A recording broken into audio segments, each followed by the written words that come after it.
అండి. Welcome back to my channel. ఎలా ఉన్నారో హోప్ అందరూ బాగున్నారనుకుంటున్నాను. సో లాస్ట్ వీడియోలో మనమైతే Saint Mary island and Malpe beach చూసాం కదా ఉడిపి దగ్గరలో. ఆ రోజు ఈవినింగ్ అయితే మేము ఉడిపి నుంచి చెక్అవుట్ చేసేసి లోకల్ బస్ తీసుకొని మురుడేశ్వర్ అయితే రీచ్ అయిపోయాం. మేము మురుడేశ్వర్ రీచ్ అయ్యేసరికి నైట్ అయిపోయింది. సో మేము అక్కడ ఆర్చ్ దగ్గర దిగిపోయి ఆర్చ్ నుంచి టెంపుల్కి మనకి కొంచెం డిస్టెన్స్ ఉంటుంది.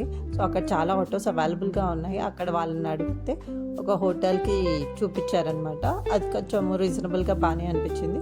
సో మేము దాంట్లో చెక్ ఇన్ అయిపోయాము. హోటల్ టెంపుల్కి చాలా దగ్గరగా ఉందమ్మా, ఒక 200 మీటర్స్ డిస్టెన్స్లోనే ఉంది.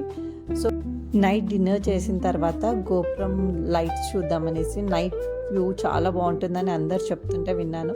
సో చూడాలి అనిపించి వెళ్ళామన్నమాట. ఫస్ట్ టైం మురుడేశ్వర్కి వెళ్ళిన వాళ్ళకి మాత్రం ఎక్స్పీరియన్స్ ఆసమ్గా ఉంటుంది, అంత పెద్ద గోపురం నైట్ టైంలో చూడడం అనేది. సో డిఫరెంట్ లైట్స్ తోటి చాలా బాగుంది. నెక్స్ట్ డే మేము మార్నింగ్ దర్శనానికి వెళ్ళాము. అక్కడ బ్రేక్ఫాస్ట్ కూడా సర్వ్ చేస్తున్నారు. ఇది మేము ఎక్స్పెక్ట్ చేయలేదు.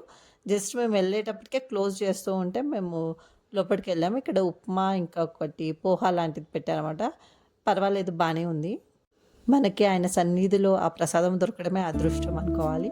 సో మేము ఇలా బయటకు వచ్చినాక ఏదో పల్లకి సేవ సో ఇక్కడ రిచువల్స్ అంత తెలియదు కదా, మేమైతే లిఫ్ట్లో పైకి గోపురం పైకి వెళ్దామని టికెట్ అయితే తీసుకున్నాము. ఇక్కడ 2 లిఫ్ట్స్ ఉన్నాయి అనమాట. ఒక లిఫ్ట్ ఏమో 18th ఫ్లోర్లో డ్రాప్ చేస్తుంది, ఒక లిఫ్ట్ ఏమో మనకి 17th ఫ్లోర్లో ఆపేస్తుంది. అయితే మేమైతే 17th ఫ్లోర్లో దిగి నెక్స్ట్ మళ్ళీ ఇక్కడ వ్యూ చూసుకొని మళ్ళీ పైకి కూడా 18th ఫ్లోర్కి మనకి స్టెప్స్ ద్వారా వెళ్ళిపోవచ్చు, ఎవరేమన్నారు.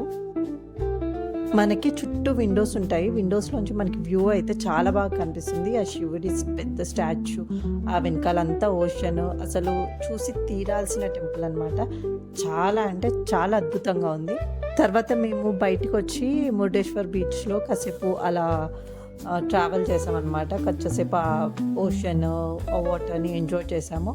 మా పాప ఉండి ఫ్లోటింగ్ బ్రిడ్జ్ ఎక్కుతాను అంటే ఫస్ట్ టైం అనమాట ఫ్లోటింగ్ బ్రిడ్జ్ చూడడం కూడా నేను. సో దీనికి ఎంట్రీ వచ్చేసి 300 ఏమో తీసుకున్నారా, ఎగ్జాక్ట్గా ఐడియా లేదు.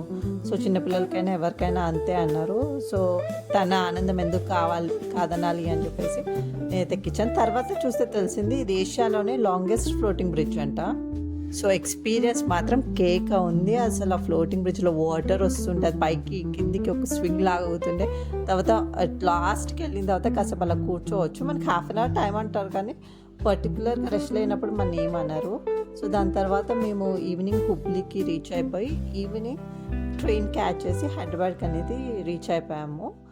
సో మీకు ఎలా అనిపించింది ఈ ఉడిపి సిరీస్? చాలా వీడియోస్ అప్లోడ్ అయ్యి ఉన్నాయి, ఎవరైతే మిస్ అయ్యారో ఒకసారి చూడండి. అండ్ ఉడిపి మురుడేశ్వర్ బడ్జెట్ కావాలి అంటే మాత్రం కమెంట్ చేయండి, తప్పకుండా ఒక లాంగ్ వీడియో తీస్తాను బడ్జెట్ మీద. సో మాకెంత అయింది అంతా కూడా నేను ఆ వీడియోలో చెప్తాను. సో మేమైతే ఆల్మోస్ట్ హైదరాబాద్ రీచ్ అయిపోయాము మార్నింగ్ కల్లా.